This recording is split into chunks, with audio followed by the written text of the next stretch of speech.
Estamos no início dos anos 2000, você em casa, tarde da noite, acompanha o seu time ou pela Libertadores ou pela Sul-Americana. O adversário, Boca Juniors na temida Bombonera.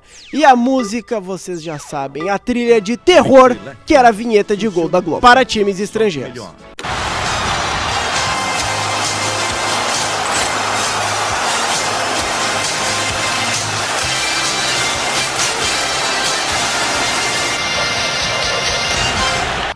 Fala pessoal, tudo bem? No começo de vídeo eu tenho duas recomendações pra você. A primeira, se tu não assistiu o vídeo da semana passada, que é a parte 1 do Boca Juniors dos anos 2000, eu recomendo tu clicar nele antes de vir pra esse vídeo. A minha segunda recomendação é que tu vá lá na KTO e bota uns pila, porque a KTO é a patrocinadora oficial aqui do arquivo. A KTO, onde a diversão acontece. Tu utiliza o cupom Arquivo para ganhar um bônus de 20% em cima do teu primeiro depósito. Cara, lá tem Libertadores, Sul-Americana, Copa do Brasil, Campeonato Argentino, Campeonato Brasileiro, as grandes ligas da Europa, tudo isso e muito mais. Tu bota uns pila, faz aquela combinadinha do dia e te diverte, tá fechado? Então bora pro vídeo. Nós paramos no ano de 2013. Eu falei que Carlos Bianchi saiu em 2002 por conta de uma desavença, pois no ano seguinte ele voltou ao Boca Juniors. E não percam as contas, até o momento, naquele início de novo milênio, o Boca já tinha conquistado 2 Libertadores. E aquela equipe tinha alguns nomes desse bicampeonato, e se juntando a eles, as promessas Pato Abondanzieri e Carlito Tevez. O Boca Juniors na fase de grupo se classificou em segundo. E nas oitavas de final teve um duelo que vocês conhecem muito bem. O Boca enfrentou o Paysandu. Isso mesmo, o Paysandu ganhou do Boca na Bombonera por 1-0, gol de Yarley, Pedro Yarley, que depois foi jogar no Boca, que depois foi jogar também no Internacional, onde foi campeão mundial, um cracaço da bola. Mas, no jogo de volta, no Mangueirão, o Mangueirão balançou com 4 gols do Boca Juniors e 2 do Paysandu. O Boca acabou passando no agregado depois daquele show do Papão na partida de ida. O Papão não conseguiu segurar o Boca Juniors. Boca passou para as quartas de final. Inclusive, esse jogo teve 3 gols de Esqueloto. Nas quartas e na semifinal, o Boca atropelou todo mundo. Cobreloa nas quartas, o América de Cali nas semifinais, inclusive com um show de Tevez, fez gol a rodo e o Boca iria para mais uma final. Não percam as contas, em 4 anos o Boca chegava para sua 3ª final de Libertadores e mais uma vez o Boca se tornava o terror dos times brasileiros. E dessa vez era o Santos, de Robinho, de Diego, de 8 pedaladas, o Santos campeão brasileiro e tudo mais. O Boca venceu na Bombonera por 2-0 e na volta, mais uma vez no Morumbi, o Boca conquistava um título de Libertadores, vencendo o Santos por 3-1, gols de Tevez, Delgado e Schiavi. O Boca conquistava o seu 5º título de Libertadores, se igualava ao Peñarol e Carlos Bianchi, aquela vez, se tornava o técnico mais campeão da história da Libertadores com 5 títulos. Mais uma vez o Boca enfrentava um grande europeu no Mundial, Intercontinental, decidam-se vocês. O Milan, que tinha Dida, Maldini, Cafu, Kaká, Shevchenko, tinha todo mundo, era um timaço, era um cano de time. E o Boca conseguiu segurar o Milan no tempo normal. Na verdade foi um jogo aguerrido, pegado, brigado pelos dois lados e terminou 1-1. Mais uma vez o Boca e a mística dos pênaltis, só que dessa vez o goleiro era Pato Abondanzieri. Ele pegou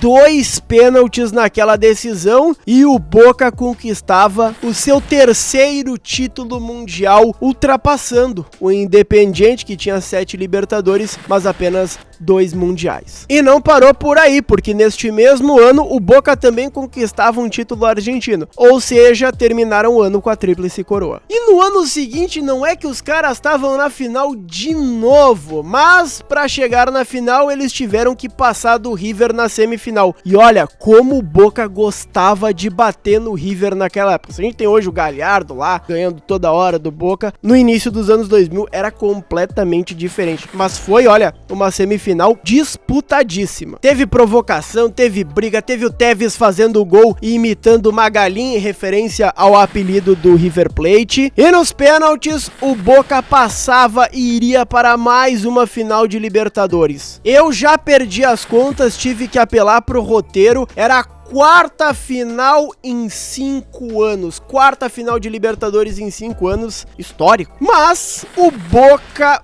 perdeu para o Once Caldas na final. 2004 foi o ano das zebras. O Porto conquistou a Champions, a Grécia foi campeã da Eurocopa e na Libertadores o Once Caldas da Colômbia, uma equipe modesta, era campeã. A ida foi um empate em 0-0 na Bombonera, a volta foi empate 1-1 na Colômbia e nos pênaltis que tanto deram pro Boca Juniors, o Boca acabou desperdiçando todos e perdendo este título. Novamente, Carlos Bianchi deixava a equipe do Boca Juniors, e se na Libertadores o Boca não conquistava títulos, na Sul-Americana o caminho era diferente. 2004 e 2005, 2 títulos de Sula para o Boca. Em 2004, o Boca eliminou o Inter na semifinal e venceu o Bolívar na grande decisão. Já em 2005, mais uma vez o Boca acabou passando pelo Inter. Nessas 2 partidas, o Inter foi um desastre na Bombonera, o Boca Juniors patronou.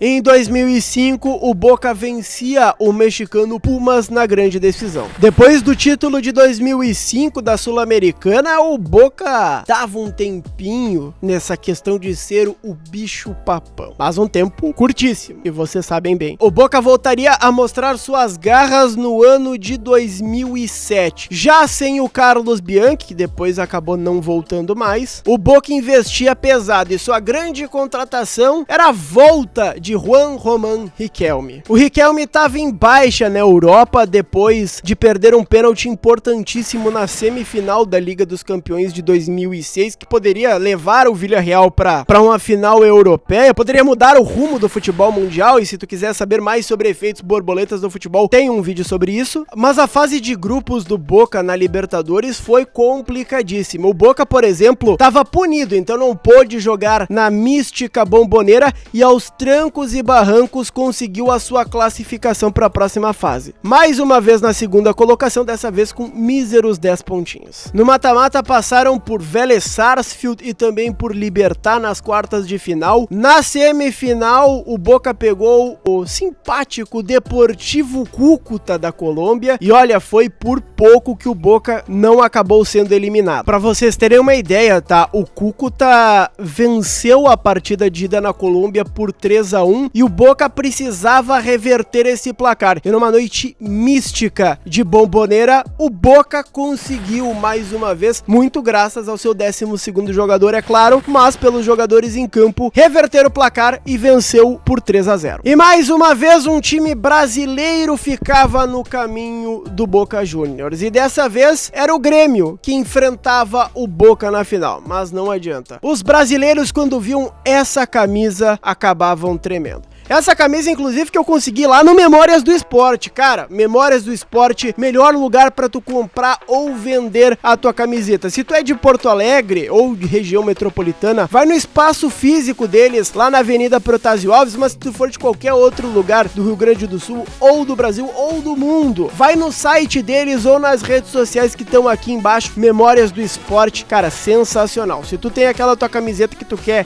vender ela, ganhar uns pila com ela, ou se tu quer comprar uma camiseta nova, quer dar um presente pra alguém, vai lá no Memórias do Esporte que tu não vai se arrepender. E essa final de 2007 foi um verdadeiro atropelo. Na ida, o Boca já venceu por 3-0. Gols de Palácio, de Riquelme e teve até gol contra do Patrício. E a gente sabe como o torcedor é iludido. Muitos gremistas participavam de uma comunidade que o nome era 4-0 Eu Acredito. Teve declaração de dirigente do Grêmio, porque o Grêmio havia se classificado contra o Caxias no Campeonato Gaúcho, também em uma reação adversa, dizendo que o Boca era um Caxias com grife. Mas não adiantou. E no Estádio Olímpico, depois de uma grande festa da torcida gremista, quem comemorou foi a torcida do Boca Juniors. O Boca venceu aquela partida por 2-0, 2 golaços do Riquelme. Riquelme. Cara, o Riquelme fez 8 gols e deu 5 assistências naquela edição de Libertadores, estava jogando um absurdo, era um fenômeno Juan Román Riquelme, que jogador. E aquele hexacampeonato de Libertadores do Boca Juniors marcava o fim da era vencedora. Depois o Boca, inclusive, foi à final do Mundial de Clubes, dessa vez sob a chancela da FIFA, mas acabou perdendo pro Milan na grande decisão. Mas, cara, em 7 anos, olha tudo que o Boca conquistou. 4 Libertadores, 2 Intercontinentais, 2 Sul-Americanas, 1 Recopa e 4 títulos argentinos. É coisa pra caramba. Palmeiras, Santos, Grêmio, Internacional, Vasco da Gama, Paysandu, entre outros brasileiros, foram vítimas daquele grande esquadrão que era o Boca dos anos 2000. Depois disso, o Boca não conseguiu mais recuperar aquele ímpeto e acabou colecionando algumas eliminações para brasileiros, inclusive. O Boca teria eliminações para Fluminense, para Internacional em Copa Sul-Americana e voltaria a uma final de Libertadores em 2012 perdendo para o Corinthians, depois em 2023 perdendo para o Fluminense, e algo bom para os brasileiros, aquela mística do Boca Juniors, da Bomboneira, acabou ficando no passado.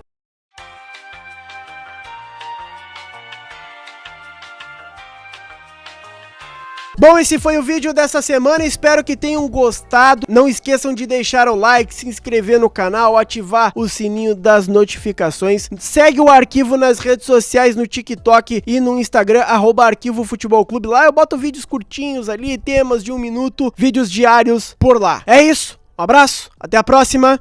E clica nesse vídeo aqui, clica nesse aqui, tchau!